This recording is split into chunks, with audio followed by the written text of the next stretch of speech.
Welcome to another episode of Collective Conversations. I'm your host, Mike Brewer, and today we are joined by Trevor Park, the VP of Marketing at Rent Dynamics. Trevor, welcome to the show. Thanks for having me, Mike. It's pretty exciting.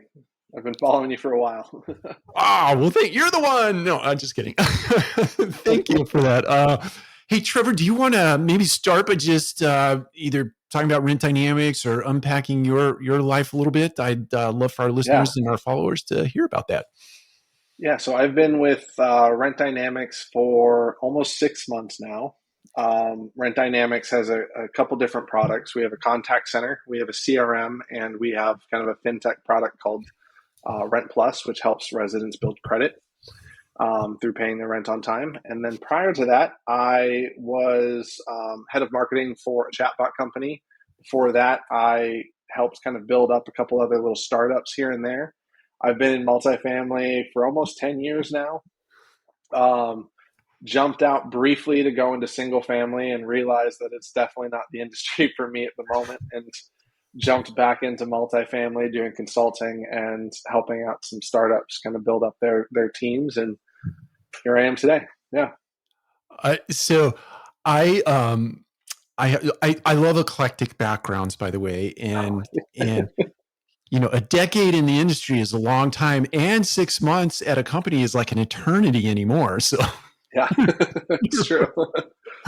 Hey, okay. So I have to know, because I know you're sitting in Seattle. Yep. And Seattle is one of my favorite cities. I lived there many, many years ago. But what is it about Seattle specifically, culturally or character? What is it? Well, so I've lived in a few different states. Like, I was born in Arizona. My family moved to Utah. Then we moved to Minnesota. Then my dad moved to Arkansas. We moved to Washington. Grew up in Eastern Washington for the most part. My wife, girlfriend at the time, we moved down to California. We moved back up here. Seattle for us is like a perfect little middle zone between my mom's side of the family and then her whole family up in Bellingham. And so it's like this great little like access point for us. But then when you actually like look at Seattle, it is a city within nature. Like, I'm 6 blocks away from one of the largest lakes in Washington, Lake Washington, and I'm about 30 minutes away from the Puget Sound. We're 15 minutes away from one of my favorite hikes that's actually nestled in downtown at Discovery Park. We're about an hour and a half away from one of the biggest mountains in the Ring of Fire, Cascades. Like, the access to everything is incredible. Like, being able to have so many different things to do. And like, if you don't want to do outdoor stuff, we have some of the best bars and cocktail spots and restaurants like that I've ever tried. And it's just like, there's just so much life and culture, and it's just like this nice little melding pot of everything. And so it's just, yeah, we love it up here. And it's been really nice to have access to so many different things. All of that rings true to me. And it just really quick side note. So I grew up in a very small town, literally like 30,000 people is a military town. So if it wasn't for the military, it'd been like 10,000 people.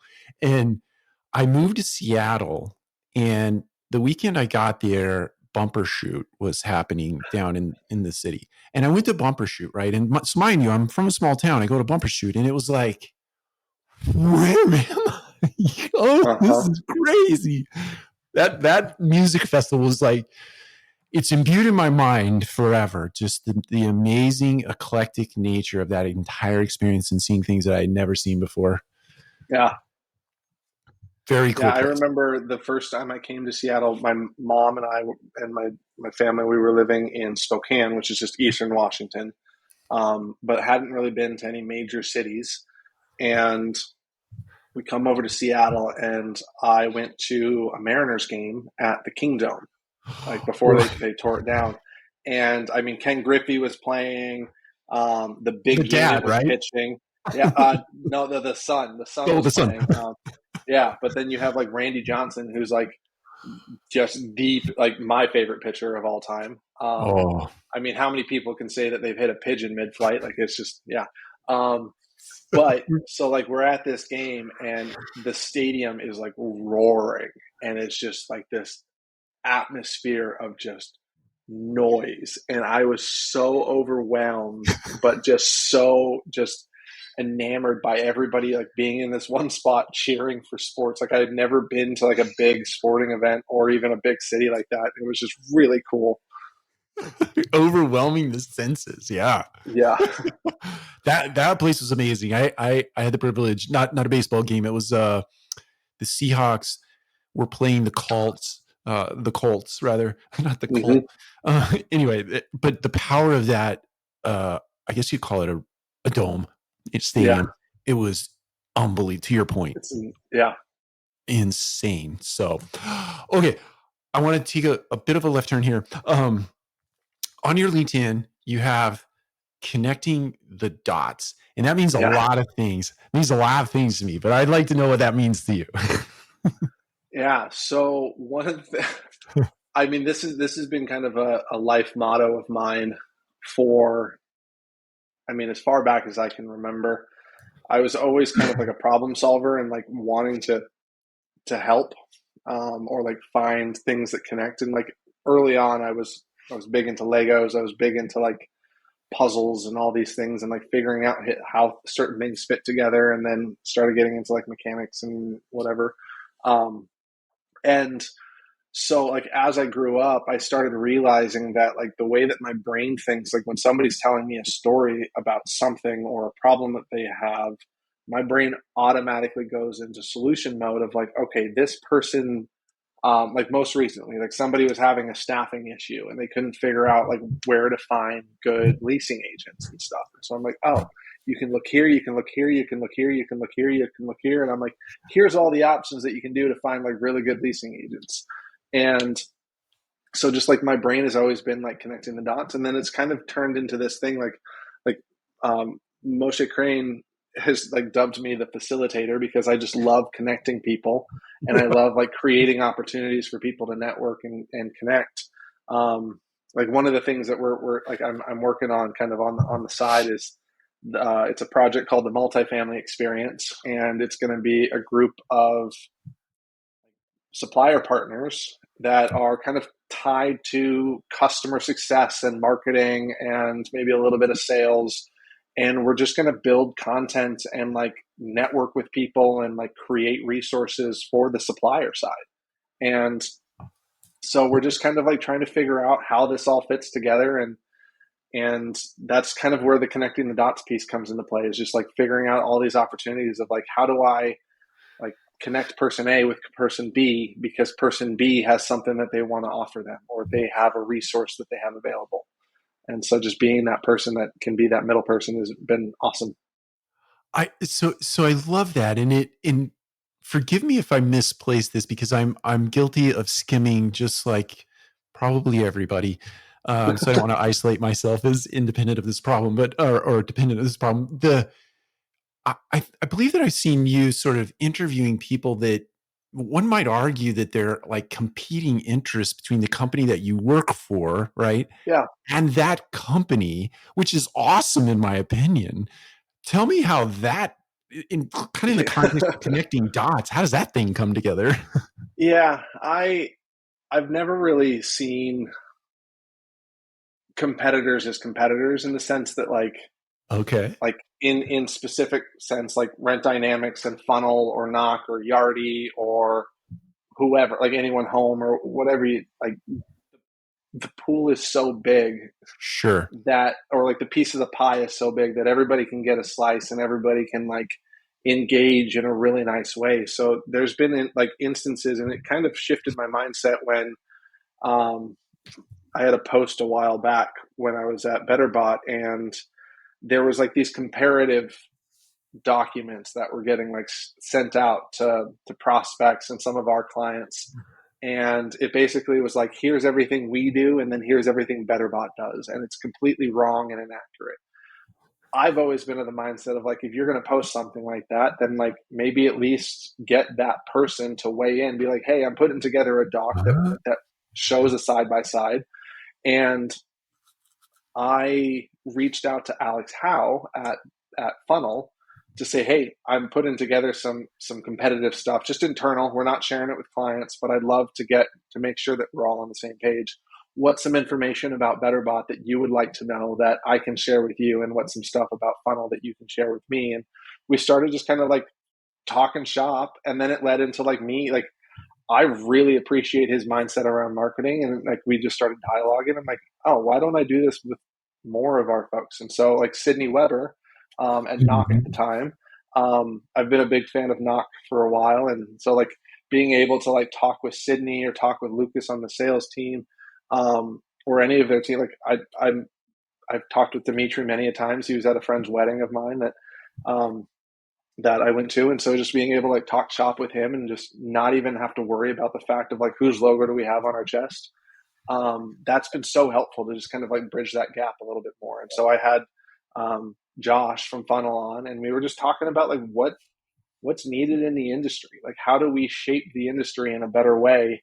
And you can't do that if you're afraid to talk to somebody else that's also leading a big charge. Like Funnel is really shaping a lot of centralized leasing. Knock Mhm. is really shaping where CRMs, like before Knock, it was Yardi. Like it was That's right. Yardi was the CRM shop, and now it's opened up this great opportunity for like other players to be in this space. And like Rent Dynamics has also built like an incredible CRM that I feel like it stands on its own regardless of who like opened the door. And so it's like built this really awesome platform. And we don't need to like stand on others to like make ourselves look taller. Like we're already, like in my case, I'm 6'9". Like I don't need to stand on anybody else to like make me seem bigger. Oh my God, you're 6'9". I'm 6'8". You're 6'9". We Yeah. definitely need to get in a room together. Well, next year we're gonna do some basketball league stuff, and we'll team up. Oh, I'm flying in for that one. So, okay, okay. I have to say two things. Isn't it like Dimitri lives like right down the road from you, and Josh was like involved with what's the basketball team over in? He's very close by, right? Oh, Uh, Josh is down in Florida now. oh, Um, that's right. But he was up yeah, there. yeah, and Dimitri is up here. Like Dimitri, at 3 jobs ago, I could throw a rock over the canal, and I would hit their office from my office. Small world. And yeah, and like Dimitri was one of the first like vendor partners that like I started hanging out with as a friend, like when I was at Graystar, because he showed up and he's like, "Hey, I don't know if you've heard of us. We're kind of like this new thing on the block." And I'm like, "Oh, you guys are like open table for apartments. This is awesome. Like this is what we need." And like he started like getting like some really cool traction, and then came like when I shifted over to Pinnacle, like started working with him on that. And then at the same time, like I started learning more about like so many other vendors in the space, and like there's just this world that people just don't have like a great access to who's out there and who does what. So it's been nice to be able to like have some local representation in Seattle of like here are some businesses that are helping multifamily grow. um so it's been fun. Yeah. It's yeah, I've had I don't know if I interviewed Josh, but I've definitely had a conversation with him. I did interview Dimitri, but so maybe to put an end cap on that, I have to tell you, I admire the fact that you look at let's say the world of CRM as growing the pie bigger, not trying to take the biggest slice out of the pie. Mm-hmm. And I will tell you from we're not a client of yours, but if we were a potential client of yours, I would tell you that that that's a huge win in my mind, right? What it I speaks appreciate to that. me, yeah. What it speaks to me is character, right? It's not a look. We all have competitive spirits, but you're not out to crush anyone. You're just out Yeah. to right blow up the industry, which I think is amazing. So hats off to you. Thank you. Yeah, I think each one has its own, like when you look at every single category or vertical, there's pieces of each pie that can get solved, or like each solution can be solved just a slightly different way. Like I like having seen every single platform out there today from the operations side, and even just like in the partnership space, like Rent Dynamics, like I gotta say, like, I'm gonna do a slight brag. Like, we have some of the best reporting I've ever seen in my life. Like, hands down, it is some of the coolest stuff to be able to like dig in so granular, but also have it so customizable to the individual versus just like you might be a leasing agent. This is everything that you're going to want to see. No, that might not be the case. Like you might have a leasing agent that wants to know a little bit more about how to improve their conversion performance on something, whereas like not every leasing agent wants to know that. Some just want to know what's in their pipeline. And so being able to like customize that to like a degree is just so cool. And then also like looking at like um, all of the different products of credit building that are growing out there. Like Rent Plus was probably one of the leading credit building solutions out there today. And we actually helped two of the major bureaus build their rent reporting, like how they actually did it. We taught them how to do it. And Oh, so that's like so cool. that's stuff that like when you stack companies up, there are things that like we've done that other people have. But then if you look at like some of our competitors, there are some things that they're doing that's like we either A have decided not to do it or B we just haven't done it yet. And so it's just like there's so many things out there that like people can be like, "Oh, I like this solution or I like this type of apple or I like this type of orange because it has a different flavor." Like it's a little bit of everything. Yeah, I think you're so spot on there, and maybe like funnel, for instance. I messed up uh his name when I did the podcast. I introduced him as anyway. The thing that they're doing with giving back to the industry kind of speak to your point of sort of differentiation and maybe that appealing to, and I know they're not doing it for that reason, but the thing that they're doing with giving back to the community is pretty amazing. It's pretty It's cool. fantastic, and I almost feel like when people go into that layer of like their series, I think they're A or B. I can't remember where they're at now. Um, but you get to a certain point, like you've raised a ton of money, A ton. a That's right. ton of money, and so being able to get to that point and realize it's like there's so much more of an impact that I can deliver. I think about like Gong. Gong did a massive raise. I'm not familiar And with this. it's a sales tool that people can use, and it helps you with like call analysis as you're like presenting to people. Ah, okay. Um, Really helpful. Uh, they did a big raise, and then they donated some of their money back. Like Chili Pepper, same thing. Like they raised a bunch of money, and like they gave like I think they gave $1 million away to charity, and like they figure out ways that like their money can be used not only to build themselves up, but also build up the things around them. And that's one thing I'm just obsessed with Quincy over, our CEO. When I first came in, one of the big things that he came in, he's like, we're a really passionate group here. Like one of the big initiatives that we have is supporting Pride. And he reached out to me and he's like, I want to like see how we expand this. Like, how do we build this into something more? And so we've really started identifying like what are the pillars of things that we want to support. One being like human rights, Hmm, um, hmm. access to housing, and uh, another one, suicide prevention. Like that's a really big one, like mental health and That's being right. able to like have that access. And so like with Suicide Prevention Month coming up, like we have a big initiative around that we're going to try and make sure that all of our employees are feeling properly supported, but also that we're supporting groups and organizations that are helping kind of lift this message up. And so being able to have that like touch point with a company like, I mean, the company is 10 years old and it's been built on these layers of accountability and just like being better humans because Mhm. we have the ability to be. And so I love that mentality behind it. So It's amazing.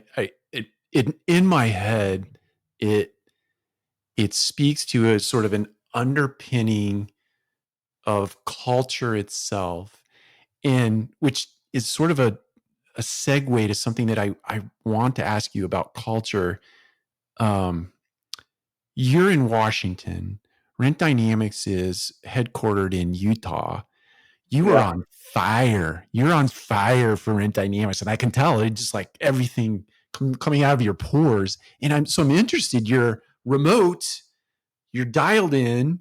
The culture seems not hierarchical, but more socialocracy. And I'm wondering, like, can you give us the secret sauce? Man, I mean the secret sauce comes from like strong leadership and like being Mhm. able to make sure that top down and bottom up everybody's feeling supported and that their voice is heard.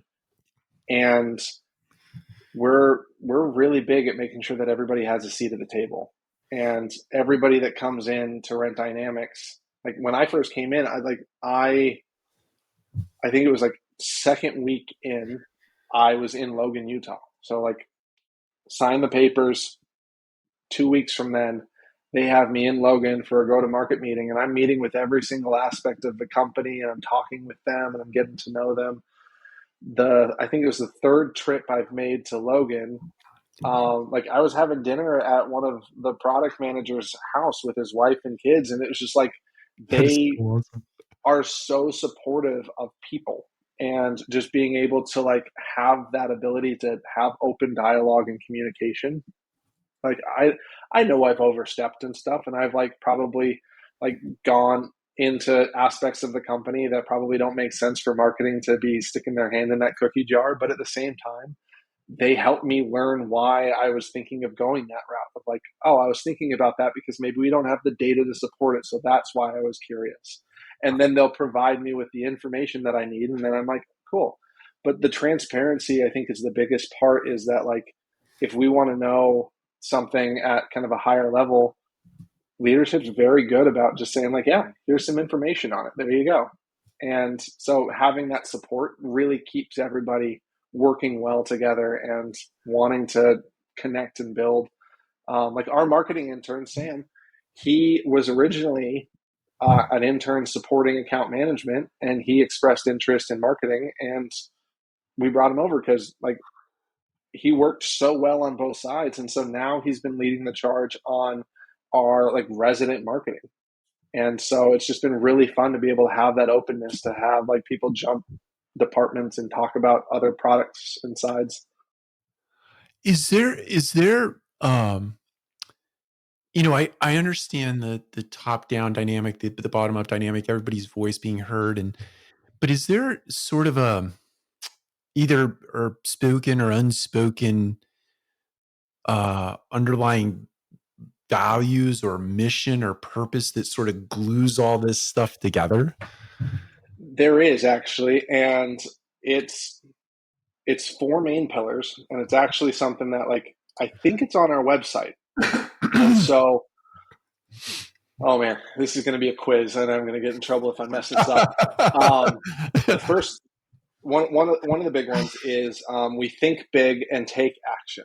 So that one really talks in of like being able to focus on progress over perfection, and being able to like build quickly, but also like take and identify areas that like we can fix this, we can make this better, we can build this up.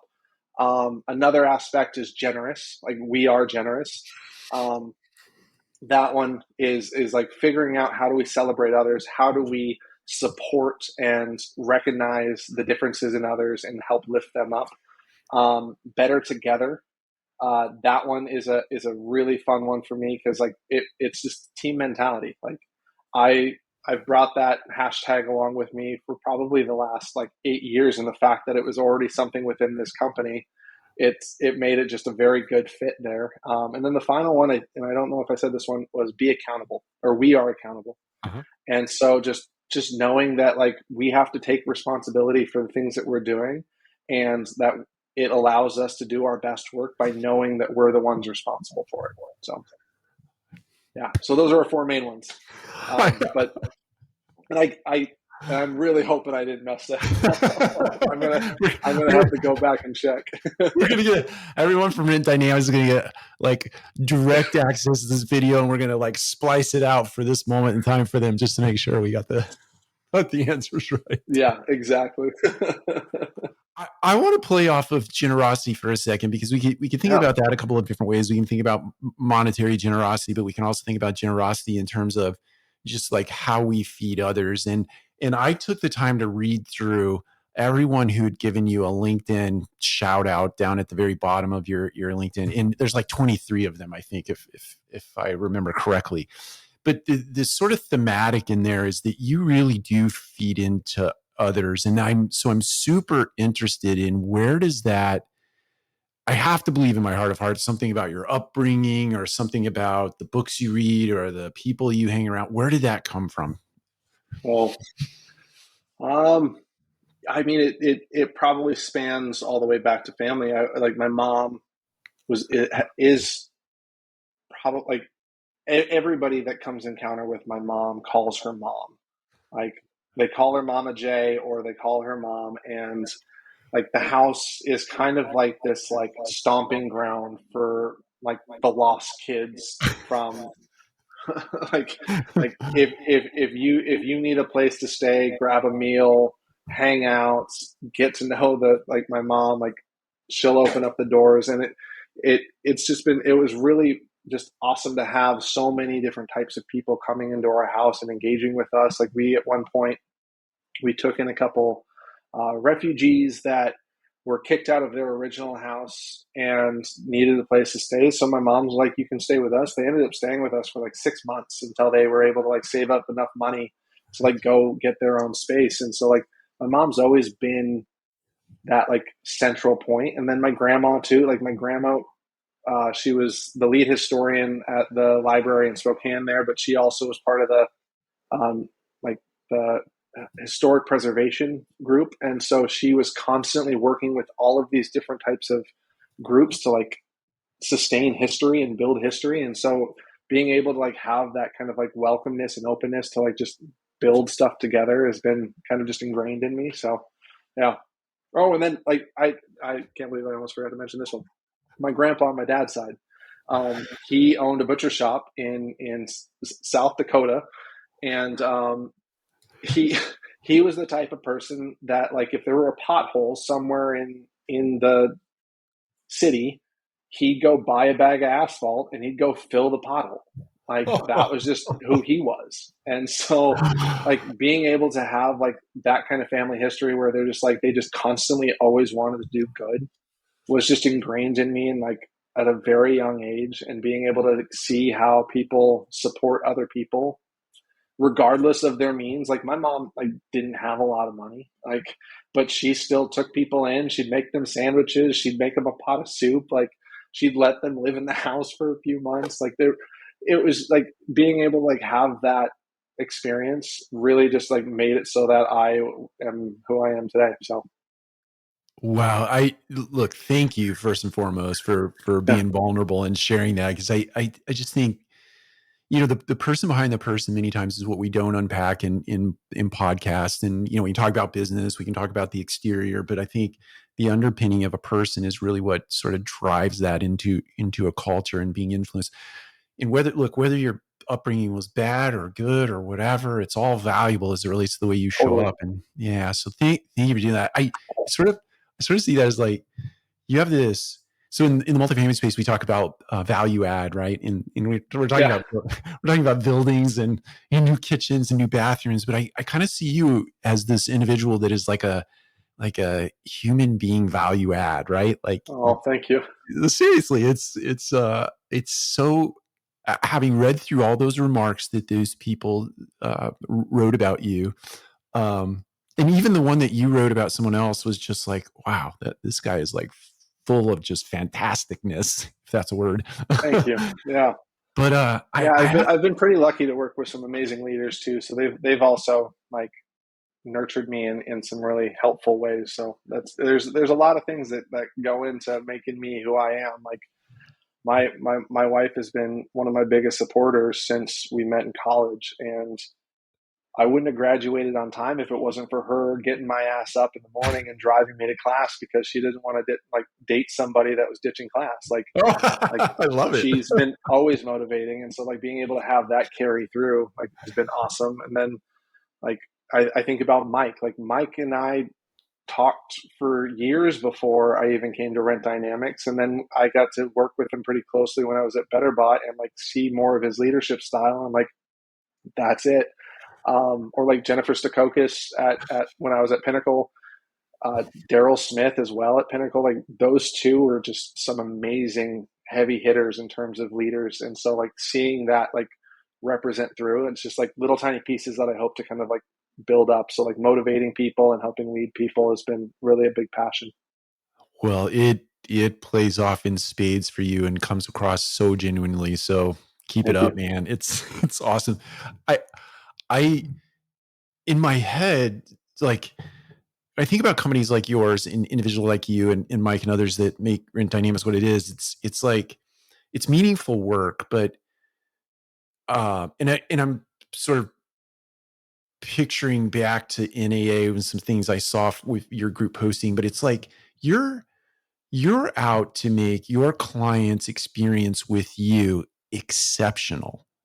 Just exceptional. And all the things we've talked about sort of play into that, but I have to believe it's like a topic of conversation in your organization, right? That you go Yeah. about making that experience. I think it's pretty awesome because like I've always valued customer experience over pretty much every other touch point in a company. Like if you have exceptional team members that are supporting your clients, they will often forgive things that break. And like Yes. that hands down, if you have that in place when AWS crashed and like half of the country lost access to their data, the big thing that happened was the customer success team stepped in to be like, hey, don't worry, we're making sure that we're keeping everybody in like aware of what's going on. There's nothing we can do at the moment, so, but we'll keep you apprised. And like that level of support meant it so that you weren't getting yelled at on the other side of the phone. I talked with companies that didn't send out any messaging about the AWS crash or like didn't send any sort of like nice like, hey, heads up, this is going on. And they talked about how like people were like, I can't get into this. Like, what's going on with your system? It's like, well, have you read the news lately? Yeah. And so like there are two different ways. Like if you make sure that your customer experience team is fully enabled to like empowered to like do good for your clients, that's going to take your company way farther than having like a stellar product, because the product you can build and it will get people there. But if you don't have a team that can help support learning, like teaching people how to use it, or like when things break, fixing it, like that's where it's going to fail. And so Rent Dynamics, like our account management team is top tier, just really world class people, and they think about the customers in a really unique way. Like I think about a story that is probably one of my favorite customer experience touch points, and it was Blake Buchanan, our chief of staff, and Devin from American Landmark. Very good connection. They're a very good client of ours. Blake sends her a red rotary phone that anytime that she wants, she can pick up that phone and it calls directly to Blake's cell phone. That is Like genius. one of the coolest ideas I think I've ever heard. And it's like you get your own personal bat line. And like, how cool is that? Or like Blake also like, and this is like before the days of having a marketing department. Like Blake is like, he is like a marketing team. He's an operations team. It's really cool, like listening to his ideas. He also like came up with a monopoly board where he took some of the like the top properties that they had for the company and put them on as squares around the monopoly board and made them custom monopoly boards. It's awesome. Like just some really cool touch points to like be able to think that out, and like it gives the marketing team more power to come up with like unique experiences. Like one, we took some of the team members and clients jet skiing at NAA this year. We took some had mentioned they had never been to a baseball game before, like a big major league baseball game. So we're like, okay, well, let's grab some Padres tickets. Let's go have some fun. Like we figure out things that are like just unique to them, and we try and make it personalized. Like talking about Devin again, like I knew she was a big fan of pickles. I'm a big fan of pickles. And so I sent her like a medley of different pickles that we hopped on a little like video segment with our friends at Rent Grata. And we just like, we ate pickles, we talked shop, and that was kind of like our entry into like just chatting and talking. and I learned like a lot about her, and it's just like things that I want to continue on with the customers so I can learn more about what they love and enjoy. It's it just it in a world that is full of just nonstop noise or distraction, just a, a ton of things vying for your attention constantly. The team and the individual that take the time to actually hear, right, what is being said to them and picking up on those. I mean, I imagine the pickle, like you're just having a conversation and you heard pickle. I like pickles. You maybe had a little loose Uh-huh. conversation about that, but you're like, ooh, I'm tucking that away. And I'm using, not that I'm using that, but I'm going to, send some pickles for connection. The Uh-huh. fact that you picked it up and you acted on it is, at least from my perspective, pretty unique. Yeah, It's thank unique. you. Yeah. It's awesome. It's like it's a differentiator in terms of a personal brand and a company brand when person and company listen to that extent and then take action on those things. Yeah. And I'm since that point, I have actually been able to streamline that even more. So, like back to the Gong conversation, we use Gong to record all of our account reviews and our demos and those kind of things. So, I've set up triggers that if somebody mentions something that they love, or if they mention kids or a birthday or something with relevant keywords, I get notified. Love that. And so then I can reach out to the sales team to be like, hey, they mentioned they like tequila. Do you want to send them a bottle? Here's a couple of recommendations. We can get one out to them today. I mean, seriously, that, and it's so, I mean, there's a whole science. I read a book recently. I thought I had it right here called Giftology, right? And in that's, Oh, yeah, Giftology is it's a great book. Just fair weather warning. It's a bit of a commercial book, but meaning it's a commercial to sell you a system. But the principles and the concepts, and no dig in case the guy who wrote yeah, Giftology is listening. I loved your book. But the principles and the concepts and the philosophy underpinning that idea is is it sounds so simple, but it's not. And it's genius when you actually take action on those things, because people, look, you can get it wrong. You can send somebody something that's just, you weren't really listening. But when you get it right, it just feels, there's a certain loyalty that's baked into that, and you're not doing it for reciprocity necessarily, but it's, I don't know, there's something about that that just hits somebody in the heart when you do it yeah, right. yeah. Like I just, I'm not great at listening. I think that's the part where like let's it is a skill that I constantly have to work on. And it's because my brain doesn't shut off and it constantly is thinking of things. So that Sure. if you say pink elephant, I'm thinking of all the different variations of pink elephants, shirts, the actual pink elephant, Dumbo painted pink, whatever. Like my brain starts going haywire. And so like I have to really work on staying present and focused. And when it's been rewarding that like when I focus on being present and like focused on the conversation, it pays off. Like it works because I create a better relationship, I create a stronger relationship. And that's just one that like having that piece has been huge. Oh man, I look, I applaud you. Thank you. Thank you for sharing those stories. I can see red telephones flying off the shelf right now. We need to set up an affiliate link, right? And like, Right. boom. that, you just shared some like genius ideas. I'm actually going to borrow some of those if you don't mind. Totally. Yeah. Well, I want to provide you the opportunity to, um, I think that we talked about some influences in your life, especially, and you shared a lot about your family, and sort of maybe to draw an end cap here, bring us to a close. Are there books or routines or things that you think would be valuable? We have viewers and listeners, and I think they appreciate like actionable items that they can take away aside from all the great ideas you shared. I would say there's a few books that I would strongly recommend. The first one, and it's actually one that shifted my focus quite a bit, and it's an older one. It's by Jason Fried. It's called Rework, and Reaper. that one is it's probably one of my favorite ones, and I read that a lot. Um, Simon Sinek, Start with Why. That one, I've read the book and I've watched the TED Talk. Like both are amazing. Like if you're short on time, watch the TED Talk. If you got a little bit of time to dig deeper, read the book. Um, let's see. There's another. I gotta find it. It's in my phone. Um, oh, the subtle art of not giving an F word.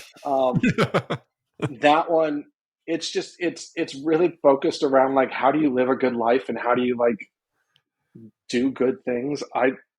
It's a mentality that I live and like I'm censoring myself. I normally don't, but like that one, like being able to just be you and be unique and be curious or be humble and just aware of your faults, but then also wear them kind of like badges of pride. Like those are things that like not many people get the opportunity to do. And this was a fun book to like kind of help me explore more of that.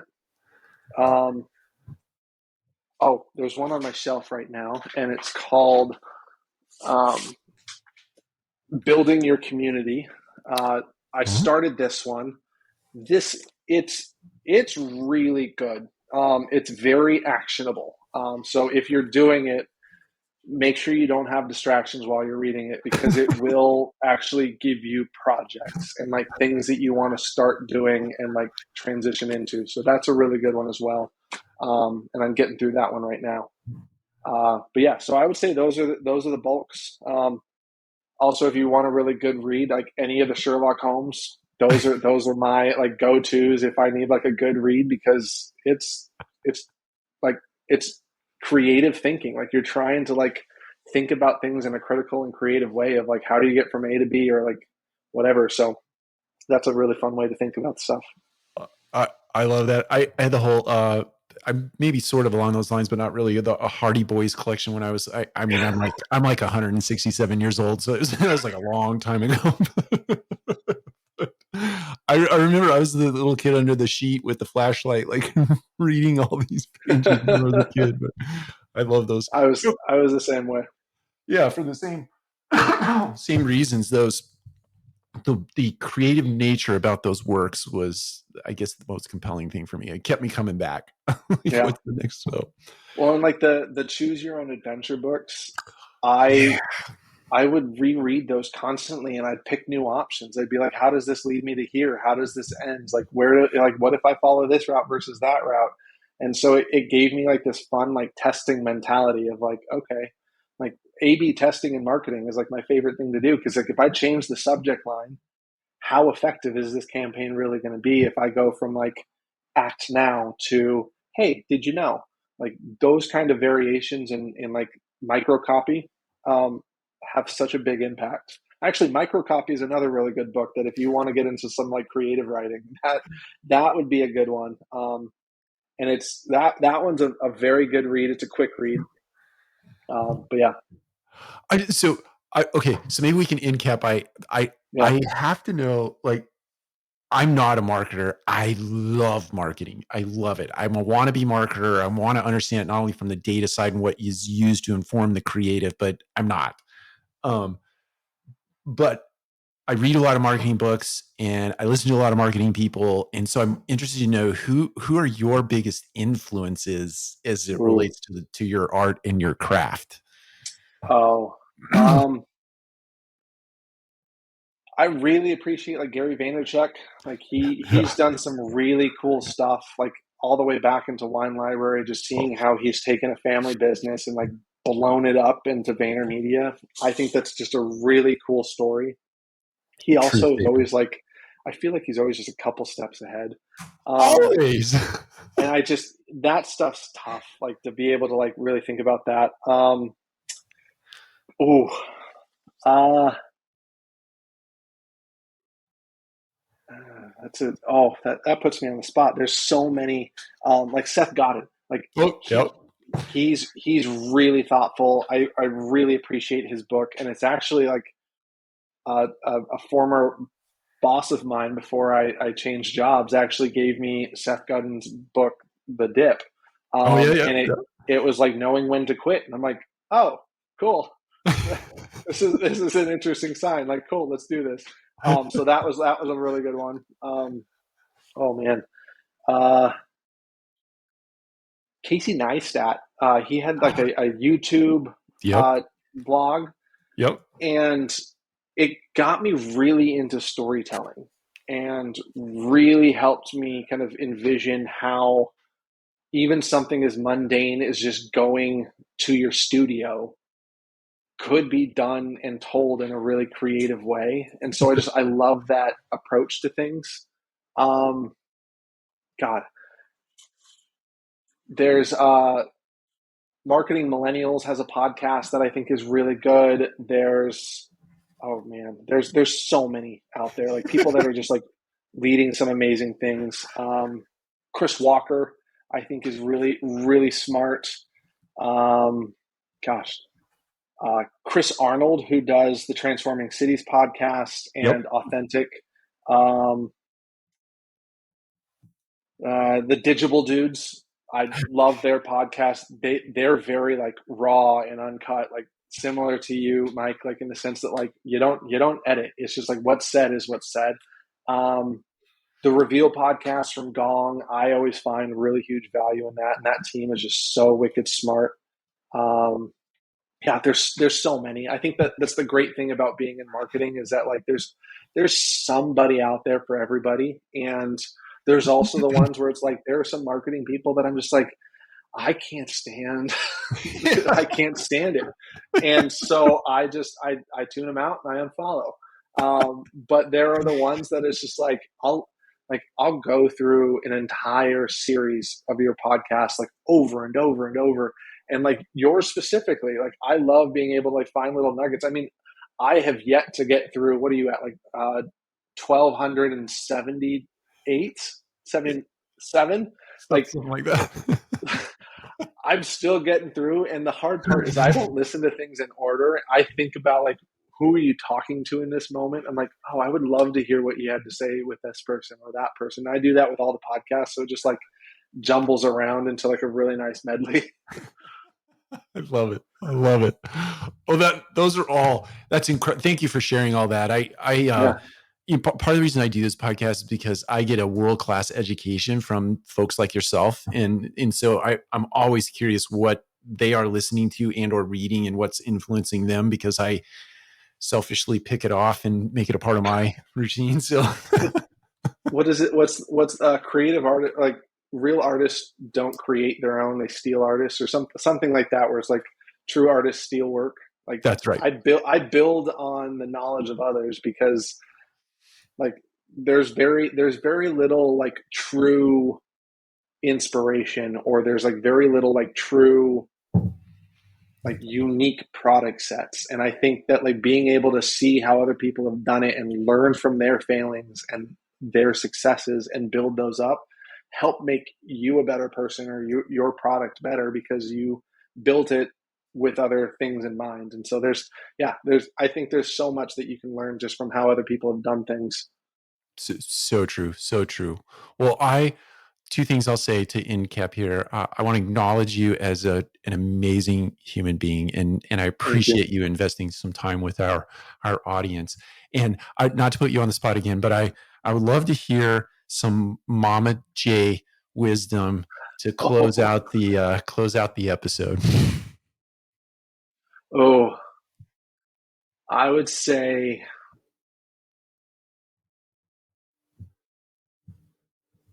oh, one of my favorite ones, and it's something that I still hold true because like I had really bad buying impulses when I was a kid, and I still kind of do. But my mom would always make me sit with things in the grocery cart or in like a store and hold on to it, and I would have to come up with three other ways that I could either build it or make it myself, and like without having to buy it. She's like, how can you make this yourself? And that's something that like I've always wanted to like learn more of. And it's something that I really value. And then actually, like, I got to throw my dad's wisdom in there too, because it's one thing that really rings true constantly is to think twice, act once, and it allows me to really make sure that the things that I'm doing are very decisive and actionable versus like him and Han. And so yeah, so both parents have bestowed some good wisdom. I love it. Thank you. Yeah, I appreciate you being vulnerable again and sharing that. And yeah, we appreciate your parents for bringing you into the world, because you are a yeah, special one, and I appreciate you. yeah. Thank you so much. All right. And for everyone else, we'll see you next time on Collective Conversations. Bye now. Thanks, Mike.